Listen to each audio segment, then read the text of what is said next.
saudações, a paz e a graça de nosso Senhor Jesus Cristo. Agradecemos em primeiro lugar a Deus e a Jesus a oportunidade de estarmos aqui reunidos em torno do Evangelho, sustentados, iluminados pela doutrina espírita, que para nós realmente é um farol, a nos esclarecer, a nos trazer visão, entendimento sobre os textos mais sacros, mais difíceis, de por nós serem interpretados. Então, agradecemos essas oportunidades de estarmos aqui reunidos hoje, em torno do Evangelho, e abraçando o doutrina espírita. Agradecendo também os nossos guardiães, nossos protetores, espíritos iluminados, tutelares, que aqui nos trouxeram, alguns com muito esforço, e nem sempre queremos vir, e nos reúnem aqui com tanto carinho, tanto amor, tanta devoção. Então, que Deus nos ilumine, nos abençoe, nos momento aqui de reflexões, e depois pelo entendimento dos preceitos que Jesus Cristo nos trouxe. Graças a Deus. Então, para nós iniciarmos aqui as nossas reflexões, é interessante uma observação que o tema, a inocência, ele faz parte do capítulo 10 do Evangelho segundo o Espiritismo. Capítulo 10 que fala bem-aventurados os misericordiosos, porque alcançarão a misericórdia. E no item 10, a partir do item 10, Kardec codifica algumas mensagens de alguns espíritos da codificação, trazendo informações que foram resumidas aqui na página. Quem escolheu foi muito feliz, porque eu ia ler um pedaço aqui do trecho do item 16, que é a mensagem do espírito José, mas que foi bem resumido ali. Então, eu achei que atendeu bastante o propósito do filho, não vai precisar ler, não. Obrigado aí, quem foi incluído e muito bem localizado aqui na abertura. Então, nosso tema está baseado nessa mensagem do espírito José, que é o capítulo 10, item 16 de O Evangelho segundo o Espírito. Quando Jesus subiu ao monte para falar da multidão, que é o capítulo 5 do Evangelho de Mateus, que vai dos versículos 1 a 8, mais especificamente, que é o Sermão do Monte, no versículo 7, Jesus ensinando, diz a multidão: bem-aventurados os misericordiosos, porque alcançarão a misericórdia. Nós vamos falar alguns textos aqui, citar alguns textos do Evangelho, afinal de contas, escritos do Evangelho. Então, nessa frase, e nas outras que Jesus traz consolação, carinho, a garantia da vida futura, a garantia de que estamos passando por um mundo de provas, de lutas, de dores, das muitos chamam de vale de lágrimas, onde você vê dor e ranger de dentes. Mas não é só isso, não. Você tem muita coisa bonita. A terra é um escritor. A senhora que fez a prece exaltou e nos lembrou um hospital de almas, não só essa enfermaria, mas todo o planeta. Então nós somos abençoados por estarmos aqui. Cada um de nós reclama, outros vai passando, outros vão empurrando, e assim a gente vai vendo as nossas passagens por aqui. E ainda não fiquei nisso, nós ainda teremos muitas passagens por aqui. Então, é da nossa característica, da nossa intimidade, da nossa necessidade de estarmos internados com o Senhor. Então, Jesus trazia no Sermão do Monte uma mensagem de acalento, de acolhimento, de certeza, garantia de que a vida do futuro seria melhor, seria mais suave. Como dizem para a gente na doutrina espírita, que esta é a nossa melhor encarnação. E a seguinte será melhor ainda, podemos garantir, será mais suave. Então, lutemos para fazer o melhor e passar por esta, aprendendo e produzindo no bem o melhor de nós.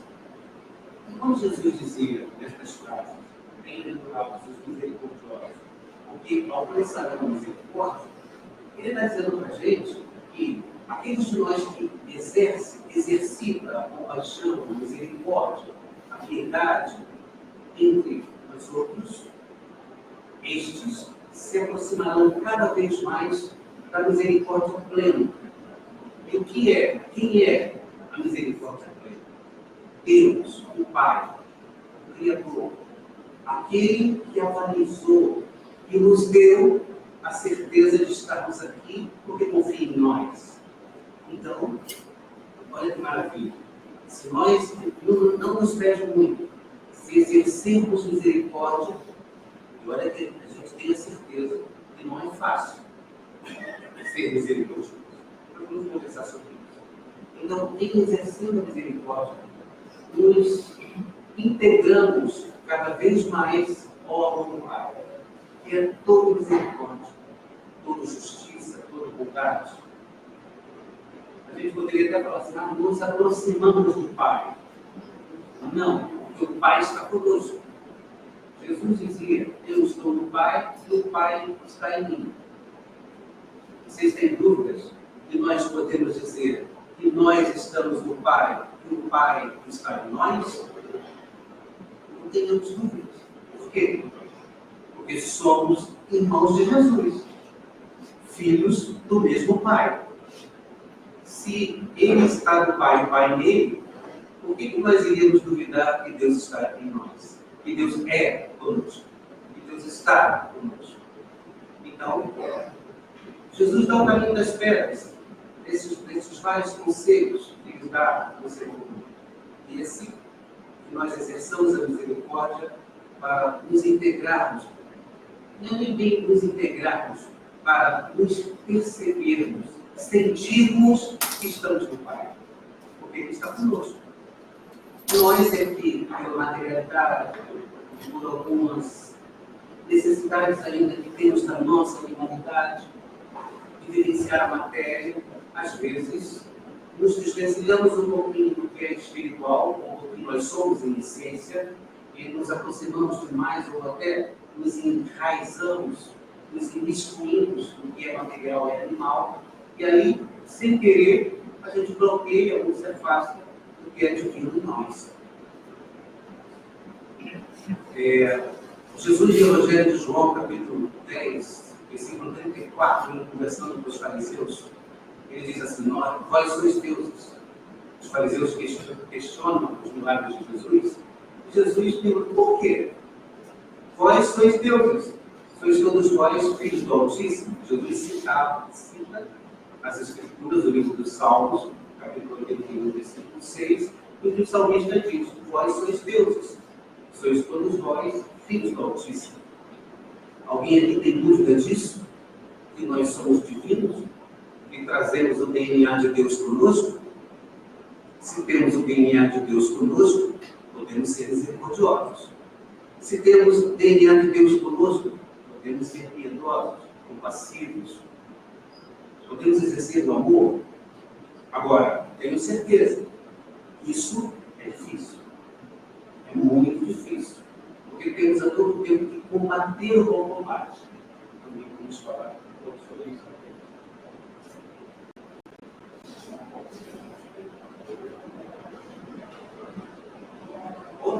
Outra questão assim, que a gente acha importante, uma outra observação, é que nós temos entre nós espíritos iluminados nos guiando no planeta. Nós aqui, com os nossos guardiões, nossos protetores, aqui, muitos trabalhadores espirituais agora, trabalhando junto a nós, utilizando de nós como ajuda também, exaltou os nossos fluidos, utilizando esses fluidos animalizados em conjugação com fluidos espirituais para tratar o que nós necessitamos ser tratado, da estrutura corpórea, da estrutura espiritual, da nossa intimidade. Então, esses irmãos estão aqui conosco. E me veio à mente aqui um irmão espiritual que a gente cabe exaltar e até invocar e agradecer pelas lições que ele deixou para a gente. Está em Atos dos Apóstolos, capítulos 6 e 7, que é uma breve história do diácono, o apóstolo Estevão. Nós conhecemos aqui do romance espírita, né? De Emmanuel, Paulo e Estevão. Só que em Atos dos Apóstolos traz um resumo de como foi esse acontecimento em que Paulo se tornou esse espírito iluminado para a gente, assim, esse exemplo, que é o exemplo da indulgência. Tudo ligado ao nosso tempo. Estevão, ele foi escolhido entre 7 diáconos para ajudar os discípulos, porque a igreja cristã, que recentemente tinha sido fundada, era muito buscada pelos sofridos, pelos necessitados naquela época. Então, eles escolheram 7 discípulos, entre esses 7, Estevão. Só que Estevão, como dizem Atos dos Apóstolos, ele era cheio do Espírito Santo e fé. E assim que Estevão foi designado, ele começou a levar os ensinamentos e a curar. Ele punha a mão e curava. E aí, alguns fariseus, as pessoas comuns das ruas, e infelizmente nós temos a inveja, né, muito, e percebendo que Estevão estava curando e levando a boa nova do Cristo, foram lá aos sacerdotes do Sinédrio, dos judeus, e denunciaram Estevão. Estevão foi capturado, preso, condenado, julgado e condenado à lapidação, que é o apedrejamento.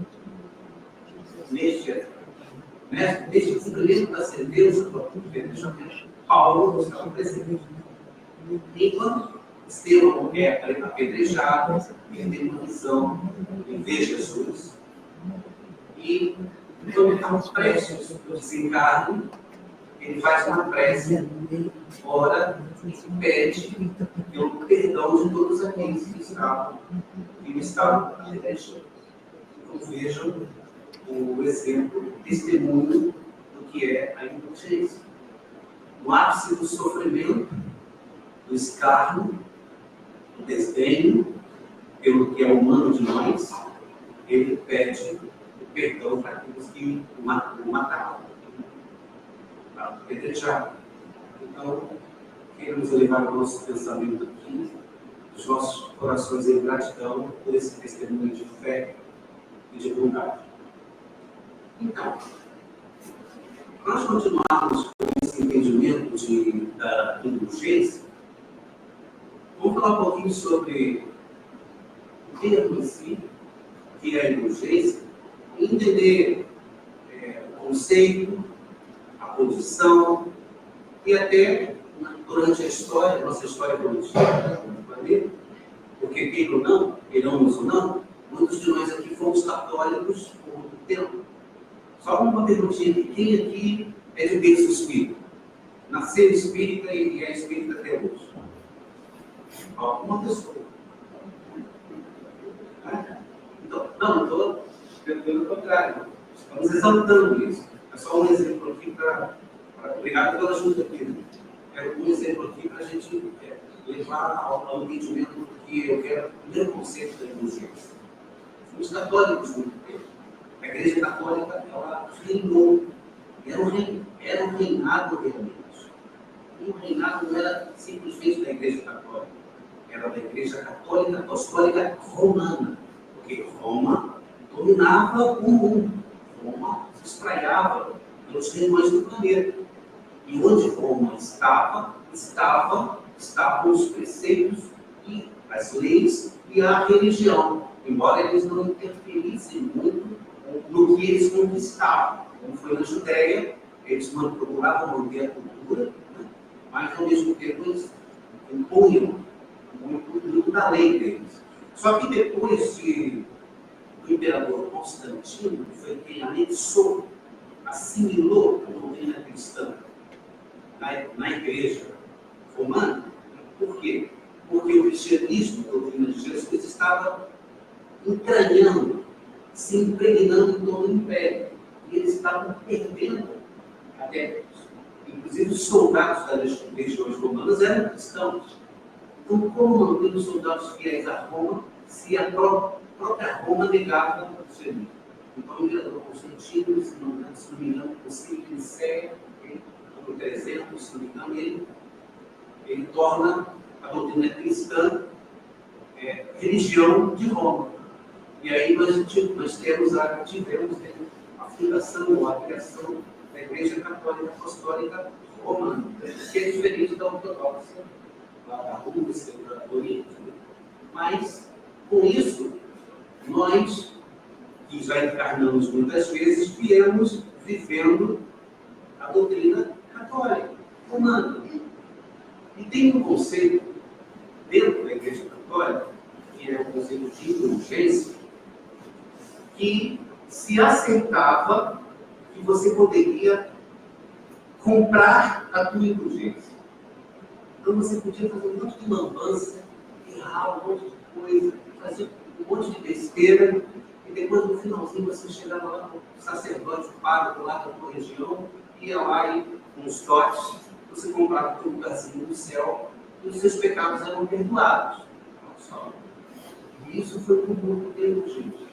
Desde aquela época de Constantino até finais do século XIX, ali, Kardec, finalzinho de Kardec, início do século XX, ainda se falava em comprar a indulgência. Que era um direito que o prosélito, o seguidor da Igreja Católica, tinha. Então vejam só como isso é uma deturpação do próprio entendimento de indulgência. Ou seja, temos que ser indulgentes para compreender e perdoar aqueles que compravam indulgência e aqueles que vendiam a indulgência. Né? Então, hoje isso não foi sufocado, mas foi deixado de lado pela própria igreja, porque hoje o entendimento cristão está mais evoluído, está mais avançado. Mas nós admitimos isso. Comprar um lugarzinho no céu, nem católico.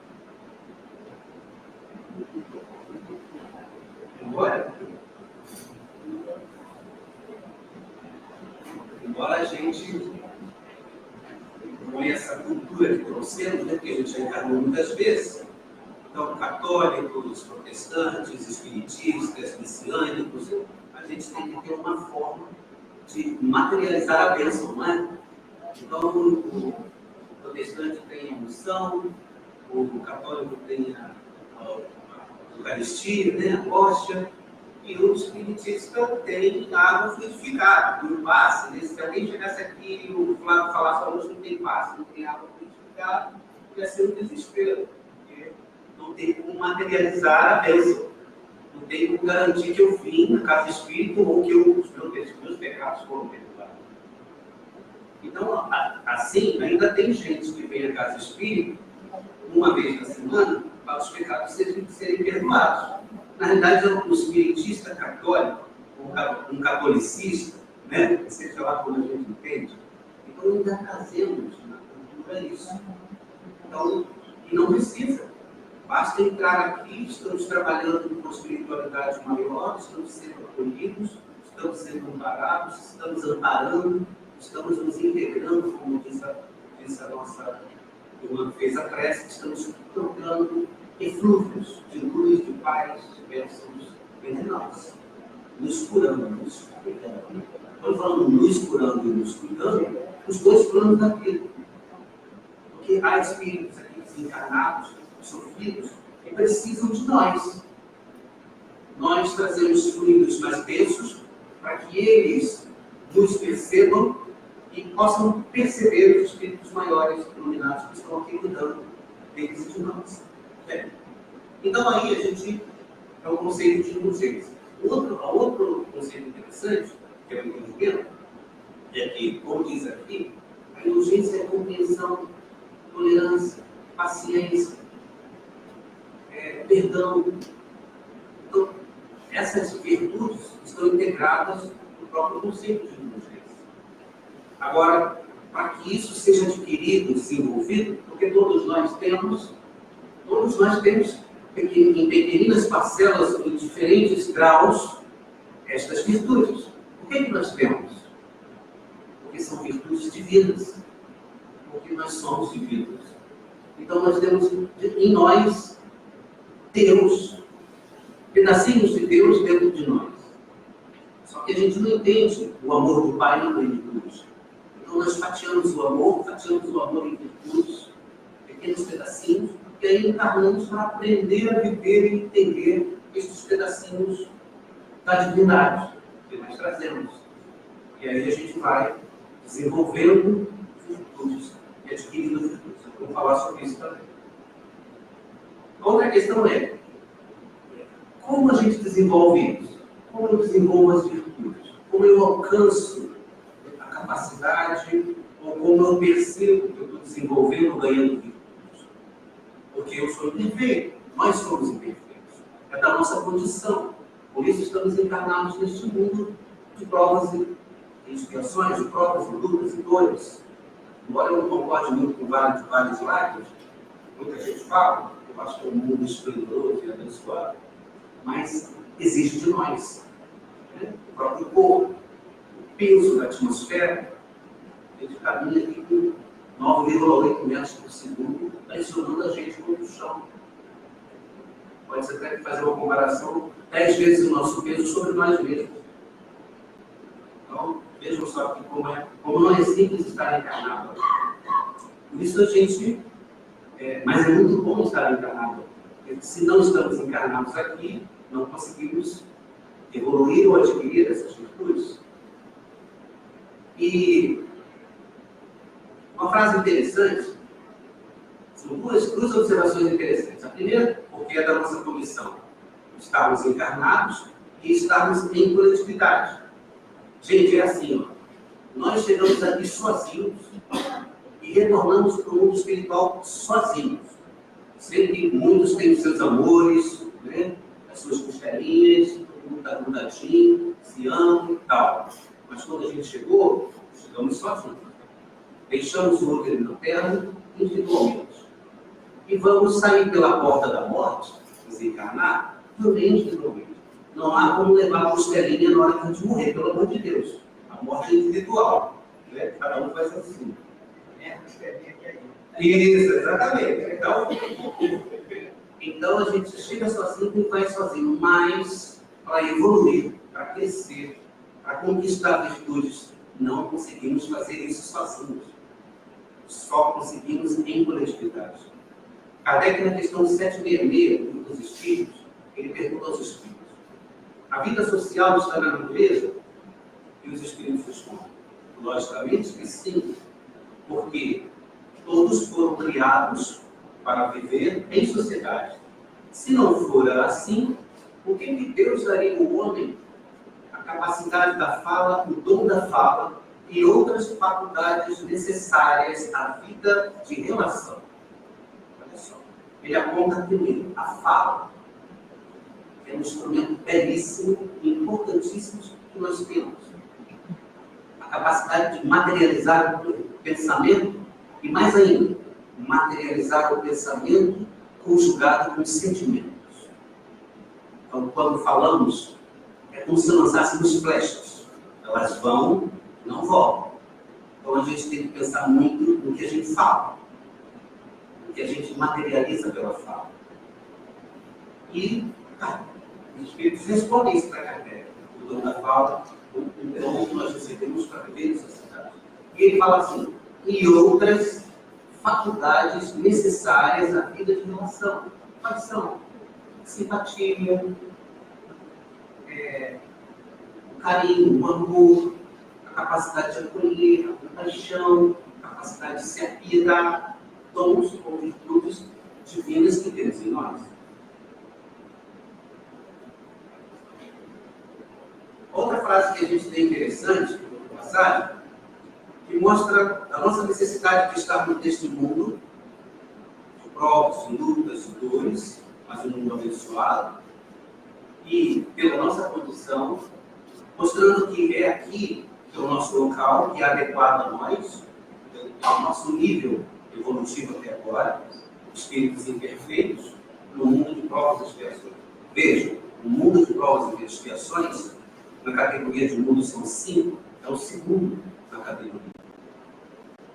Pois em regeneração, celeste, divino. Né?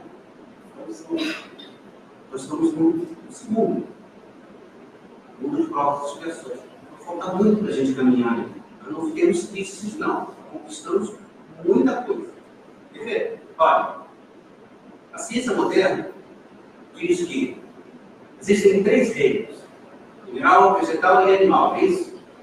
Os cientistas positivos do planeta nos colocam, nós, humanos da Terra encarnados, como animais. Estaríamos no 3º reino, que é o reino animal. Mas nós, espiritistas, estudiosos, Leon Denis e outros espiritistas, eles perceberam, com a ajuda do mundo espiritual, que não são 3 reinos. São mineral, vegetal, animal, elemental, hominal e angelical.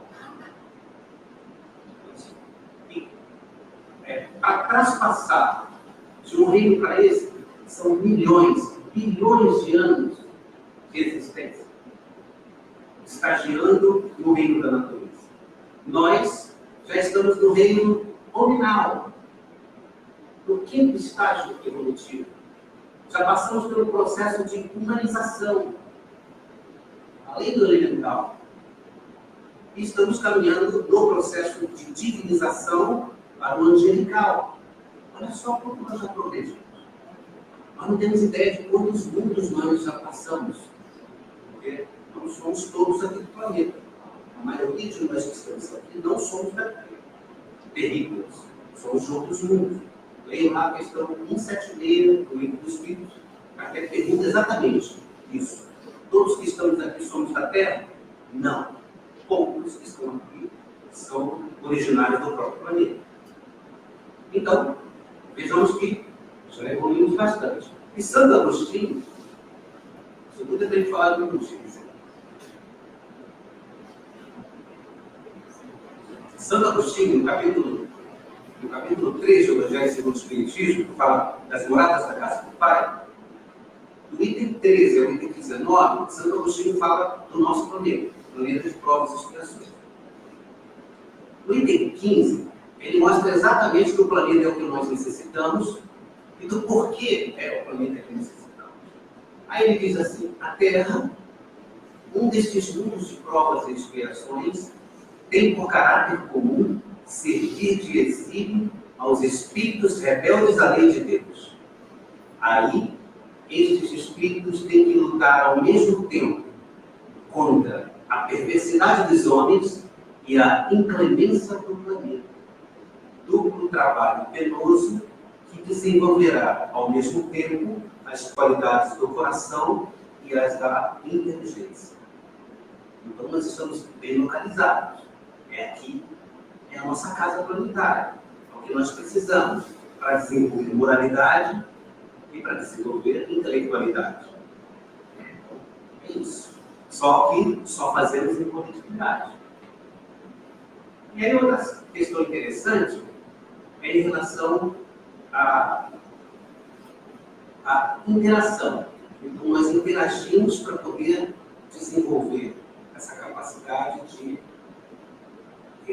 angariar virtudes. Então vivemos em sociedade para isso. Mas nós vivemos em sociedade, vivemos em coletividade e trazemos em nós muitas dificuldades íntimas. Temos uma facilidade muito grande de olhar o outro e perceber no outro o que o outro tem de ruim. Mas eu não vejo, ou melhor, vejo, mas não quero mostrar nem ver o que eu tenho de ruim em mim. Isso é muito normal, muito comum. Somos especialistas em perscrutar, em escanear a intimidade do outro, mas bloqueamos a nossa. Mas existem os médios, né? Então a gente não aperta a mão, abraça, não é nada disso que ele está querendo dizer. A gente já sente logo, a gente tem a facilidade, pela intuição e mediunidade, de entender que a pessoa não está sendo sincera e honesta com ela mesma e nem com aqueles que estão à volta dele. Isso nós vamos falar também. Então aí a gente vem o ponto seguinte, que são duas passagens do Evangelho. A primeira é Jesus no Evangelho de João, capítulo 8, versículos 1 a 7, que fala da mulher adulta. E o outro na carta aos Romanos, capítulo 15, versículos 1 a 2, que fala sobre a condescendência mútua. Paulo falando aos Romanos. Então, vamos lá no primeiro. Jesus estava em Jerusalém, já ao nascer do dia, e ele tinha o hábito de ir às portas do templo, próximo ao templo, pregar, falar da boa. Ele estava lá conversando com a multidão, o povo que estava, um pequeno povo ao redor dele, e aí veio os fariseus, já cedo, ao nascer do dia, e chegam para Jesus, para testar Jesus, e falam assim: mestre, pegamos essa mulher em adultério. O senhor sabe o que diz a lei. A lei, Moisés diz que nós temos que lapidar, temos que apedrejá-la até a morte. Aí o fariseu diz assim: o que o senhor me diz disso? Isso muitas pessoas não encontram. Queriam ver qual seria a reação de Jesus. Jesus fica de joelhos e começa a riscar na areia, no chão. E aí ele chega assim: que atire a primeira pedra aquele que não tiver pecado. E aí, com essa frase, eles começam assim, a entreolhar e viam que a intimidade era maculada, que eles não tinham moral e nem segurança ou garantia nenhuma para julgar alguém se eles tinham pecado, se eles tinham falhado diante da lei. E eles vão saindo aos poucos, desde os mais idosos até os mais novos, e só fica Jesus com a mulher. E Jesus chega para ela: onde estão aqueles que te condenaram? Não vejo ninguém. Ela falou: mestre, ninguém está aqui mais. E ele fala: eu também não te condeno. Vá e não peques mais. Então mostra aqui que nós temos muita facilidade em julgar, mas esquecemos de nos avaliar primeiro, de nos autoanalisar ou autocriticar. Não gostamos de fazer isso. E aí outra passagem é essa. Paulo, em Romanos, capítulo 15, versículos 1 e 2, ele diz assim: nós que somos fortes, devemos suportar as fraquezas dos mais fracos e não fazer ao nosso modo. Cada um deve acolher o próximo para o seu bem e a sua edificação. Então, o que ele está dizendo aqui? Que, em geral, no planeta não é assim. Os mais fracos, os mais fortes atropelam, destroem os fracos.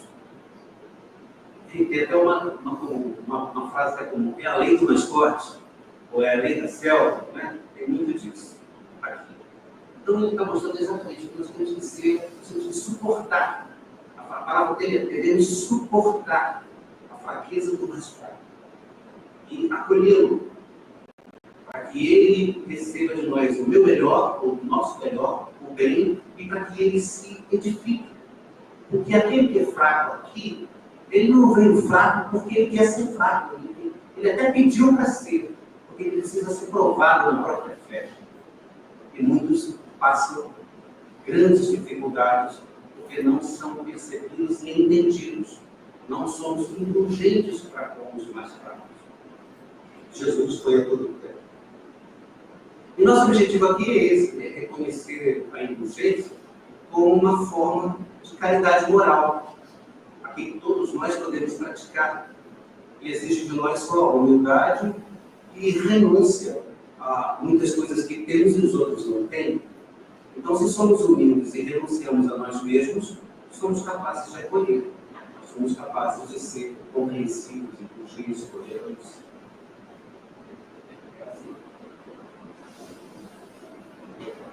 E aí a gente parte agora do primeiro item, que a gente vai falar um pouquinho das imperfeições, das nossas dificuldades. Ninguém gosta de ouvir, então ninguém gosta de falar. Mas não fiquem tristes, não, porque depois, no final dessa reflexão, nós temos uma boa notícia. Então é assim, está todo mundo curioso. Então é assim, Paulo diz assim, na carta aos Romanos também, capítulo 7, versículos 19 a 21. Paulo diz assim: Paulo está está se mostrando, está se abrindo, mostrando quem ele é. Não tem vergonha dele próprio. Paulo, apóstolo de Jesus, médium de Jesus. Vocês têm dúvidas que Paulo era médium de Jesus? Leiam lá em Gálatas, capítulo 1, versículo 11. Paulo diz assim: asseguro-vos, irmãos, que o evangelho pregado por mim não tem nada de humano. Não o recebi, nem o aprendi de homem algum, mas mediante uma revelação de nosso Senhor Jesus Cristo. Médico de Jesus, ele não tinha dúvida. Então Jesus não teve dúvida dele, né? Ele próprio disse. Então ele mostrava quem ele era. Ele tinha consciência do que ele era, das fraquezas dele, dos males que ele ainda trazia dele. E ele diz aos romanos: não faço o bem que quero, mas o mal que eu não quero. Ora, se eu faço o que não quero, não sou eu que faço, mas o pecado que ainda habita em mim. Tem uma lei em mim. Quando eu quero fazer o bem, o que se me depara é o mal. Olha só. Ele tinha certeza que ele tinha que lutar com ele mesmo a todo tempo, para que ele fosse capaz de fazer o bem. Alguém aqui tem alguma dificuldade de entender isso na gente mesmo? Que a gente ainda é assim? Que a gente, 24 horas por dia, a gente luta com a gente mesmo para poder fazer o bem? O jeito de fazer o bem não é só entregar uma cesta básica, não. Nem ajudar alguém a atravessar a rua ou fazer uma visita no hospital.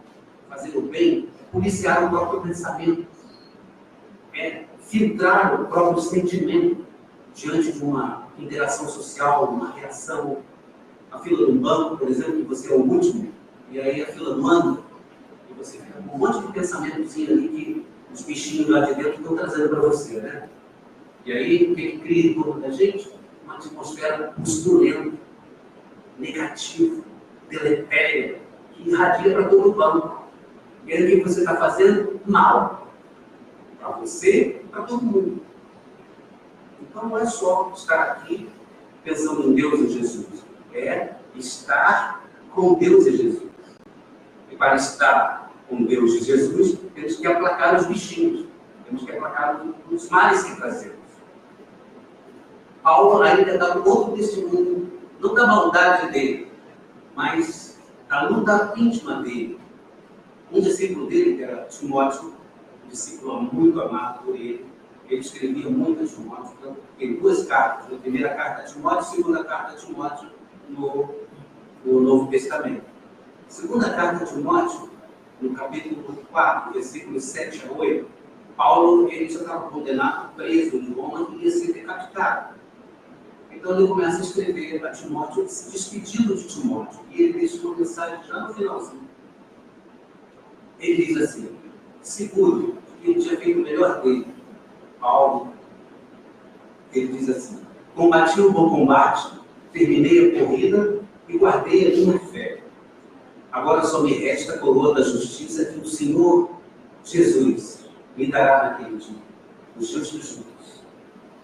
Então, percebam que ele não tinha dúvida de quem ele era, a luta íntima dele, e de que ele tinha feito o melhor dele. E é isso que Deus e Jesus esperam de nós, que a gente faça o melhor de nós. Não é que a gente fique triste porque a gente tem defeito. Todos temos defeitos.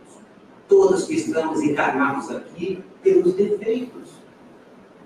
Todos. Temos orgulho, temos vaidade, temos egoísmo, temos maledicência, temos um monte de coisa de inveja. Tudo está em nós. Alguns com mais, outros com menos. Alguns com mais em determinado defeito ou mazela e outros com menos. E estamos nessa luta. Agora, a boa notícia. Olha só. É dos defeitos que nós garimpamos as virtudes. Não é? Queridos, irmãos e irmãs, tenham certeza. Não há como ser humilde se nós não soubermos o que é o orgulho. Se nós não vivermos na pele e no coração o que é o orgulho, eu não consigo entender o que é a humildade. Se eu não viver na pele e sentir o que é o orgulho, seja de mim para alguém ou de alguém, sentir o que é o egoísmo, de mim para alguém ou de alguém para mim, eu não sei o que é caridade, generosidade. Se eu não ouvir de mim ou de outro a maledicência, eu não saberei nunca o que é o bem dizer. Então, fiquemos tranquilos. A nossa luta íntima é de todos nós. Todos temos defeitos. E estes defeitos é que nos fazem conquistar as virtudes. Quando temos a certeza que somos orgulhosos, e mesmo assim eu me esforço e sou humilde, eu já estou conquistando humildade. Se eu sou egoísta, e mesmo assim eu me esforço, vou ao hospital fazer visita, vou distribuir a cesta básica, venho na casa espírita, vá ao chão, coloco a água purificada, projeto uma tela, faço. Estou contribuindo para ser caridoso. Estou entendendo isso. Então, essa é a nossa caminhada. Estamos todos, queridos, combatendo o bom combate. Essa é a nossa missão. E aí, o que nos cabe, então? É voltarmos para nós e enfrentarmos as nossas mazelas. Sermos sinceros, firmes conosco mesmos. Sermos honestos conosco mesmos, autênticos, verdadeiros. Tem que olhar no espelho e saber que você é egoísta, que você ainda é orgulhoso, e não colocar debaixo do tapete do coração e querer mostrar para as pessoas o que você ainda não é. Sejamos autênticos. Porque em sendo autêntico, eu posso fazer uma autoanálise, eu posso fazer uma autocrítica, eu vou conseguir identificar o que eu tenho de ruim, eu vou conseguir reconhecer o que eu tenho de ruim, eu vou aceitar, olha só, que vitória. Se eu identificar o que eu tenho de mazela, se eu reconhecer o que eu tenho de mazela, eu consigo aceitar o que eu sou. E aí, combater o bom combate. É isso, essa é a nossa luta. Mas nem todos somos assim. Muitos de nós ainda preferem viver pelas aparências, mostrar o que não somos, o que não é. A despeito de que muitas pessoas percebem o que a pessoa é, mesmo que ela não acredite que estão percebendo o que ela é. Então é melhor sermos autênticos, sermos o que somos. Não é aquilo também não. Eu sou assim, eu nasci assim, eu vou morrer assim, não. Isso não. Não está aqui para isso não. Para nascer assim, morrer assim. Pelo contrário. A gente está para nascer assim e morrer 10 vezes melhores. Não é? Então, por isso que a gente falou um pouquinho das imperfeições. Por que falamos das imperfeições? Porque não há como ser indulgente se a gente não combater o bom combate. Não há como ser compreensivo, tolerante, paciente, humilde, caridoso. Como é que a gente vai ser isso tudo se eu não brigar comigo mesmo? Com aquelas coisinhas que eu trago em mim, que se, como falo, não pisa no meu calo não, né? E se pisar no calo, vem tudo para fora. E aí, o importante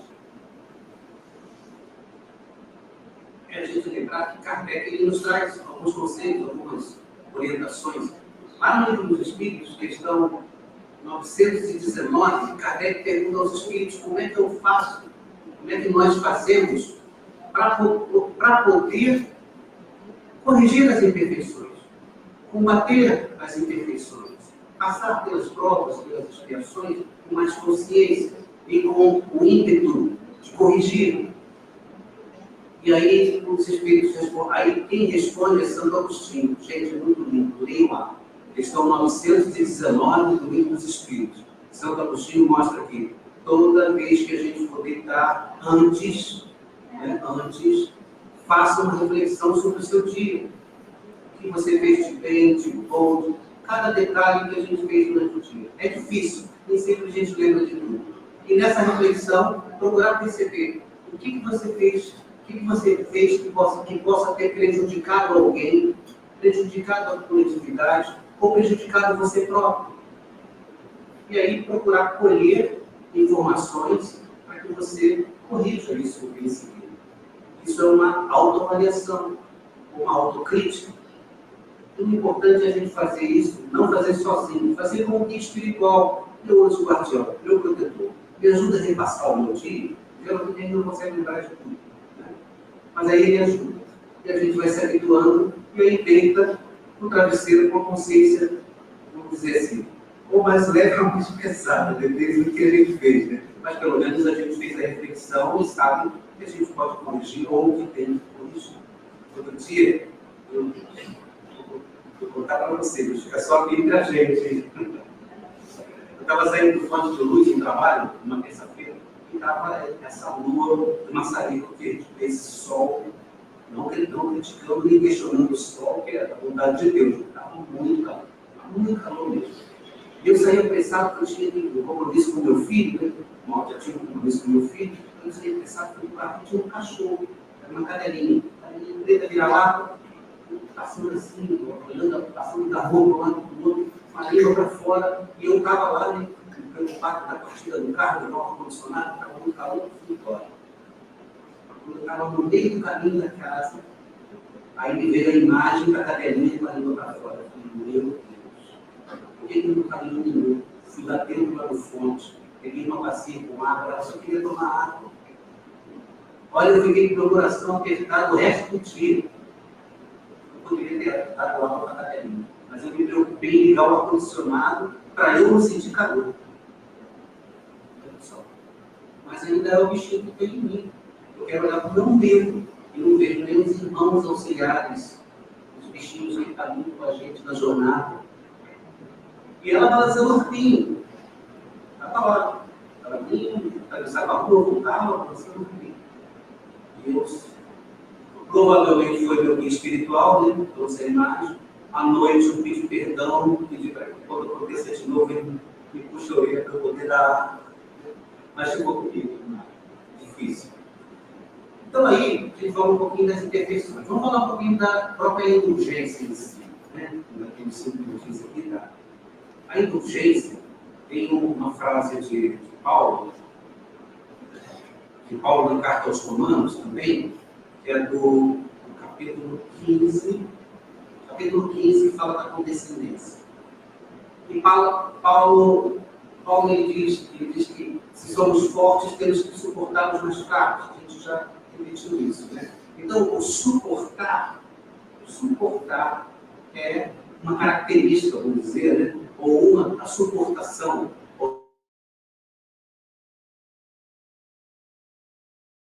Então, essa suportação, que nem todos nós somos capazes, é exercício de indulgência. Existe uma frase do Evangelho segundo o Espiritismo, da irmã Rosália Arlindo, que foi uma freira do século XIX, em Paris, que tinha uma instituição de caridade. Ela desencarna muito.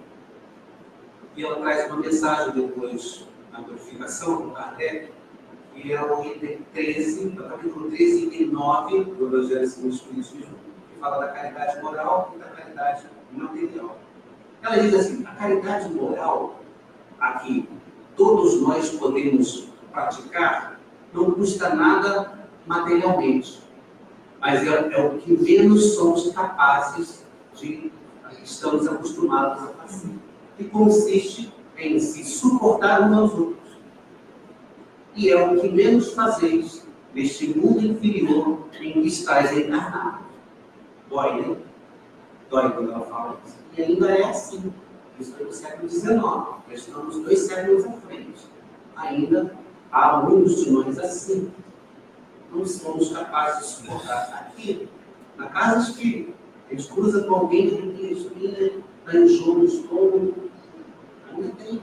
A gente prefere se afastar, mas é aquele que a gente tem que abraçar, é aquele que a gente tem que conviver, né, pelos nossos resgates.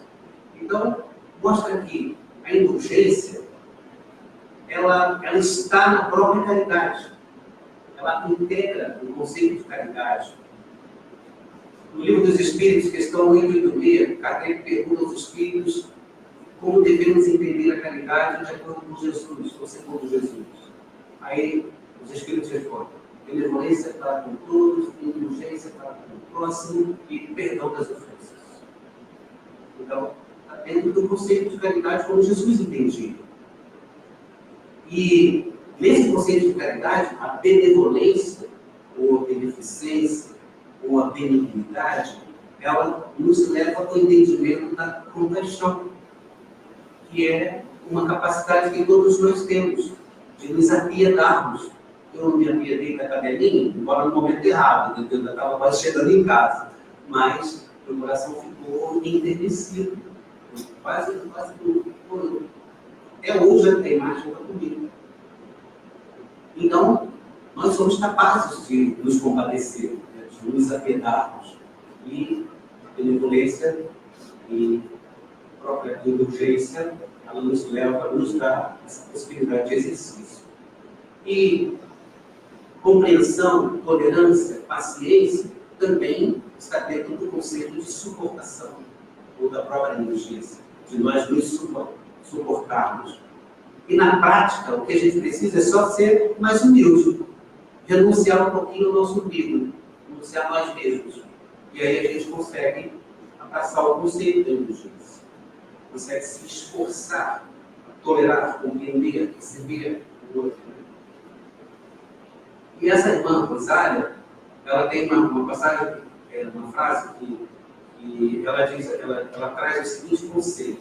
Ela fala que a caridade moral, onde está inserido o conceito de indulgência, da suportação, fala que ela não impede a caridade material, não impede a caridade moral, não impede de distribuir cesta básica. Ela reforça, né? Ela impulsiona, ela encoraja a caridade moral, ela faz isso.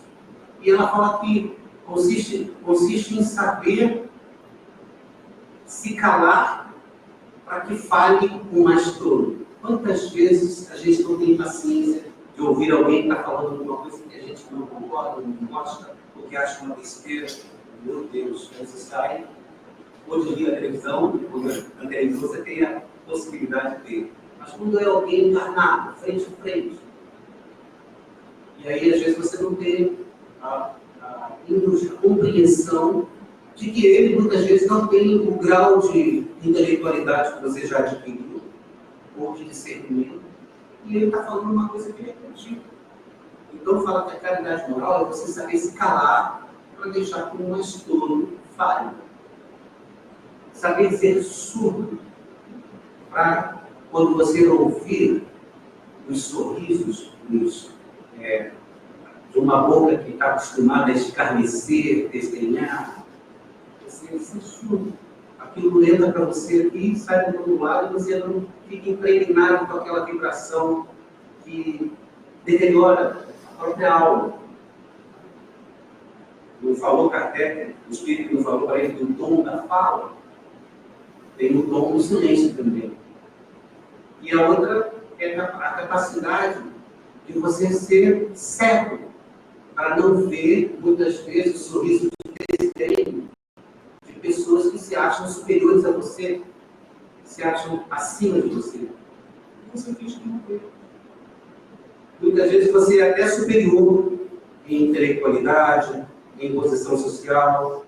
A pessoa não sabe, você sabe, não precisa mostrar para ela. Você sabe com quem você está falando, né? Tem umas frases assim, não precisa, fica contigo. Então isso é caridade moral. Então, falamos um pouquinho da indulgência, a casa tem regras, chegamos aqui no nosso final. Eu vou deixar aqui uma frase de fecho que eu achei interessante no livro Palavras de Vida Eterna, de Emmanuel Curtido. Eu vou ler para vocês aqui. É bem interessante, resumi bastante, embora o texto que foi colocado aqui, daquela pessoa que foi incluído, estava maravilhosa. Depois eu quero saber quem foi, pode? Posso saber? O incluído. Resumindo tudo que a gente tinha que dizer hoje. Aí é assim, ó, Palavras de Vida Eterna, capítulo 55. Suportemos. E diz assim: o companheiro cuja aspereza te ofende e o aprendiz cuja incipiência te irrita são irmãos que te rogam cooperação e entendimento. E quantos te caluniam ou apedrejem são doentes que te pedem simpatia e consolo. Irmão. Fiquemos em paz, que Deus nos abençoe.